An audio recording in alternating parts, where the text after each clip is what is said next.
कर्मों की खेती में आज की कहानी है। मैंने आपको एक पिछले वीडियो में परमहंस योगानंद जी की एक बुक बताई थी। उसमें एक कहानी है जो निराहार रहकर मतलब निर्जला निराहार रहकर मतलब वो कुछ भी नहीं खाती है और मतलब अपना जीवन व्यतीत करती है। एक भक्त की ऐसी कहानी है, मतलब एक लड़की की है। तो वो पहले बहुत मोटी थी, इतनी मोटी थी कि मतलब घर पे भी उसके जब मम्मी के पास थी तो बहुत खाना खाती थी, मतलब वो रुकती नहीं थी, हर दिन कुछ ना कुछ खाती रहती थी। मतलब कहो कि उसको पूरा दिन खाने के लिए ही चाहिए था। तो उसकी माँ भी बहुत परेशान हो जाती थी। जब वो बड़ी हुई तो उसकी मम्मी ने शादी कर दी। तो ससुराल गई, तो ससुराल जाने के बाद मतलब उसकी सास वगैरह पति वगैरह ताने मारते थे कि तू तो खाती रहती, दिन भर काम नहीं होता है तेरे से। सास बहुत परेशान करती थी, दिन भर खाती रहती है, इतनी मोटी है, थोड़ा वजन कम कर, ऐसा कर, मतलब बार बार उसको तकलीफ तो नहीं पर टोकती थी। तो एक बार वो ऐसे ही गुस्से में घर से निकल गई और घर से निकलने के बाद बहुत ही वो मतलब बोल के गई कि अब मैं आज के बाद कुछ नहीं खाऊंगी। तो वो रास्ते में जाते जाते घाट पे चली गई। वहाँ कहीं घाट था पानी का, जैसे नदी वगैरह होती है, तो घाट पे गई। तो वहाँ पे नहा के निकली थी तो पीछे से एक आवाज़ आई कि रुको बेटी, बोले। तो उसने आजू बाजू देखा कौन है। तो फिर बाद में एक मतलब आवाज़, उसको कोई नहीं दिखा।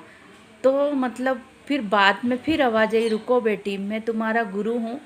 तो तुम बहुत परेशान हो, क्या बात है? तो बोले कि मैं तो, बोले आप कौन है मैं तो नहीं जानती, पर मैं इतनी परेशान हूँ, मैं मेरे खाने की आदत से सब पूरा परिवार बहुत परेशान है, मैं क्या करूँ?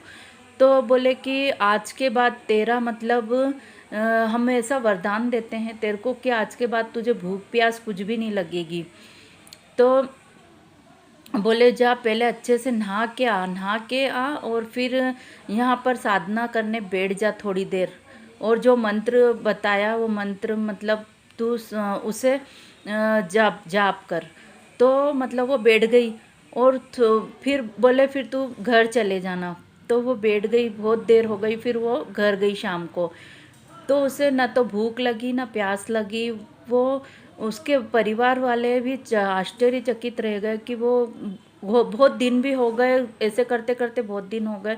तो उसको मतलब ना तो भूख लगी ना प्यास लगी। तो मतलब उसको इतना बड़ा भगवान ने वरदान दिया कि मतलब कि ऐसा होता है कि हम कहीं कभी कभी चीज़ों को समझ नहीं पाते हैं कि भगवान ने हमारे लिए क्या रख रखा है।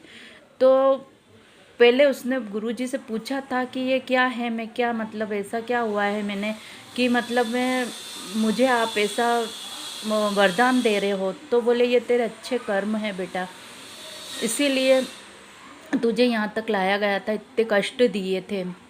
तो फिर बाद में वो कुछ ही नहीं खाती थी, बड़ी हो गई, बूढ़ी भी हो गई। मतलब बूढ़ी होने के बाद बहुत साल हो गए, वो सब काम करती, घर में खाना भी बनाती, लेकिन कोई खुद कुछ नहीं खाती थी। निराहार रह के अपना जीवन उसने पूरा बिताया, भगवान के नाम जप करती थी। तो कभी कभी मतलब ईश्वर भी हमें चुन लेते हैं, हमें पता नहीं होता है कि हमें कष्ट क्यों आते हैं। इसलिए कभी भी अगर कोई आपको तकलीफ़ दे रहा है तो थोड़ा पॉज़ करिए, अपने आप को थोड़ा मतलब एकदम हाइपर मत होइए, सुनिए समझिए कि ये क्यों हो रही है चीज़ें। फिर बाद में मतलब उस पर गौर कीजिए कि किसी को मतलब डायरेक्ट बद्दुआ भी मत दीजिए और मतलब समझिए कि हो सकता है कहीं आपको तो भगवान ने नहीं चुना है। तो भगवान सबके लिए सब चीज़ें रखते हैं, भले ही टाइम लगता है, उनका प्रोसेस थोड़ा अलग है। तो उस चीज़ को हमें थोड़ा समझना चाहिए। तो कभी भी ज़िंदगी से घबराना नहीं चाहिए। तो दुख भी आता है तो भगवान का शुक्रिया अदा करना ज़रूरी है, क्योंकि उनका शुक्रिया अदा करने से कहीं ना कहीं हमारी बहुत सी प्रॉब्लम हल भी हो जाती है। राधे राधे।